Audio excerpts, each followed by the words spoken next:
What's up guys, Tony with iTech Check, and today I have for you a universal remote made by SofaBaton.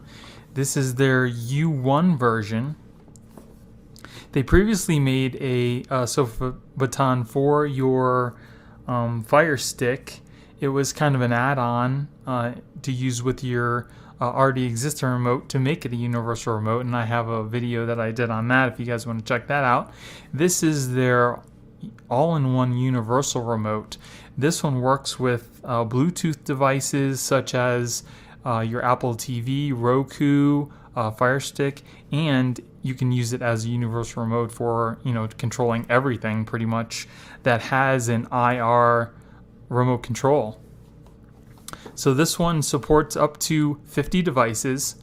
It has all the codes and everything in the cloud, so it's very convenient. You don't have to search paperwork or anything like that. It has an OLED display. It's a black and white OLED display. It has customizable macro keys, customizable remote buttons, and it uses a mobile app to do everything on the remote. So like me, I had a universal controller that I had to always connect to my PC to change. This one conveniently uses an app, so I'm going to go ahead and go through all that for you, and let's see what the remote looks like. So there you go. As you can see, I've already loaded the batteries. It looks pretty nice and sleek. It's not very big at all. And there is the OLED display. It's pretty nice, very easy to see. There are all your buttons. Now, the very nice thing about this is every single button on this remote control is customizable. So just because it has something on it like a play button, you can make it turn your TV on and off if you want to. It's capable of also learning. It has the little IR infrared right here. So if you have a remote control for anything that uses IR, you can control it with this remote control. So if you have a coffee maker that has a remote control to it and it uses the IR, you can make the power button turn on your coffee maker, and then you just set a little coffee maker setting here, set it to coffee maker, hit the power button and turn it on. And if there are any other buttons that your controller has. So just because the code isn't in their cloud, you can always add it yourself with an IR. So this is the remote. You're going to want to just get your fingernail or something and poke this off to get the batteries in. It uses 2 AA's. Okay, so I'm going to go ahead and show you the setup here. When you first turn on your remote and you already have your app installed, it's going to ask you to hold in the little minus and the E, and for like 3 seconds you'll see pairing appear on the screen. This will pair up with your app, and then you're good to go. So as you can see, I already have my Fire TV, a Samsung TV, and my Yamaha stereo system already hooked up to the device. So you can see here, there's some facts about. You can go into settings, you check your country, you can set the remote to turn on when you raise it. You can set the remote brightness. I have it set to bright right now, just so you guys could see it. But if you don't use that all the time, you can probably save some battery life and just put that down to the lowest setting. Remote screen timeout I have set to 5 seconds, and then we have a restore factory settings. So we can go back. So let's say we want to add something. As you can see here, here's some devices that they've already preloaded in here. Your Fire TV, Roku, Apple TV, and your TiVo. You can add them by IR matching mode. So if you have a remote control in mind, you can go scroll through their database and kind of look for the code that way, or it can learn by the IR itself. If you don't want to do that, you can pair it to Bluetooth, and that's pretty much for like the Fire TV, Roku, and stuff like that. So let's go ahead and go through the IR matching mode. So you go ahead and put in a brand, or you can search through the available sections here. I'm just going to go ahead and go to DVD, and then you search through the makers. So we'll just pick the first one, Sony. So you point the remote towards your device, and then it tests the commands just to make sure that they're working and you have the proper one. Click the power button when it works.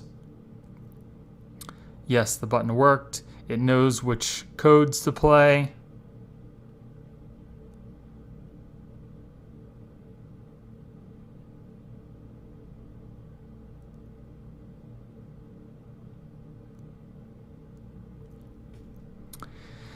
And then you can name the device and you can pick between different icons. And it's pretty much just that simple. Okay, now say you want to do the learning mode by IR, so you click on that. And then here you see it says locate the original remote and point it towards the SofaBaton. Hit next. Okay, so here we have my Samsung TV remote control. I'm going to hold it directly in front of the SofaBaton, and I want to make the power button, actually we'll do the OK button. I want to make that the source button. So as you can see, it says press and hold the button of the original remote control. You want to learn from about 2 inches away from the SofaBaton. So I'm going to go ahead and hold it about 2 inches and hit and hold the button. It'll learn. There you go, learning successful. So now that OK button is a source button from my Samsung TV, and that's what it will control. So you don't necessarily, you can have different remote controls control different buttons on here. That's one of the nice things. Every single button is capable of being changed to anything you want, like I said, regardless of what icon it has on there. So I can do the OK button from my Samsung, I can do the volume button from my Yamaha, and so on. So once you're done setting all your buttons, you hit next. You can enter the name and the little icon and hit next. You can customize by pressing the buttons below.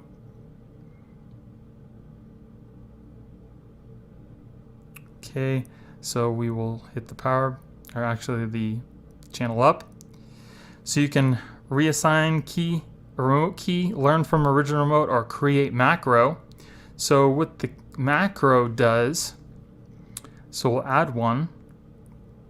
Say I want my Samsung TV, I want that up button to hit the power button of my Samsung TV, and then also at the same time hit the power button from my Yamaha. So that one button press of that up arrow will then turn on my Samsung TV and my Yamaha stereo at the same time. So you don't always have to, power to my TV and then switch over to Yamaha and power. You can control both of these, their power, from one button. And that's, like I said, you can assign any button you want to be changed, which is super cool. So this will control, like I said, pretty much everything you need. And then once you're done, it's right there. And if you need to control it, change anything, you just click on it. You can go to the remote keys, and you can also hide it from the remote screen as well too. So that's pretty cool. And then to add by Bluetooth, you can hit the make the device name and the icon, go to continue.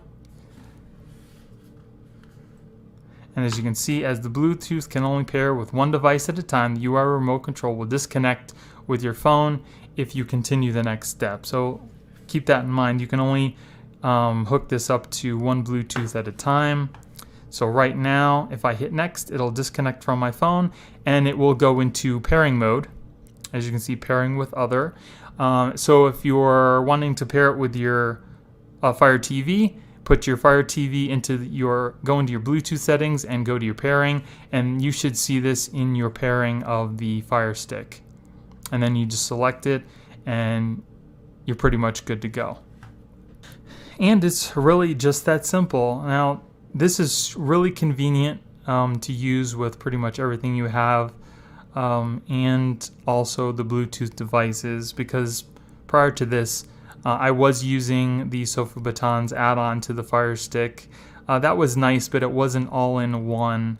This one will control your Bluetooth devices and your stereos and TVs, and it's just really nice to have just a small remote that does everything. And a lot of older remotes didn't have that Bluetooth, which this one does, so that makes it pretty nice. There's only a couple things that I had gripes with about this. Was it doesn't learn from your remotes, so you might have to play around with it a little bit, adjust the distance it is away from the SofaBaton. And the other thing is you really have to have this pointed at whatever you want to change, such as when I'm sitting in front of my TV, my stereo's off to the left. If I want to raise the volume, I have to point it directly at my stereo system to turn up the volume. But that's pretty much the only two things that I really had to say that I disliked about this. Other than that, it's a great remote. Like I said, it's not very big at all.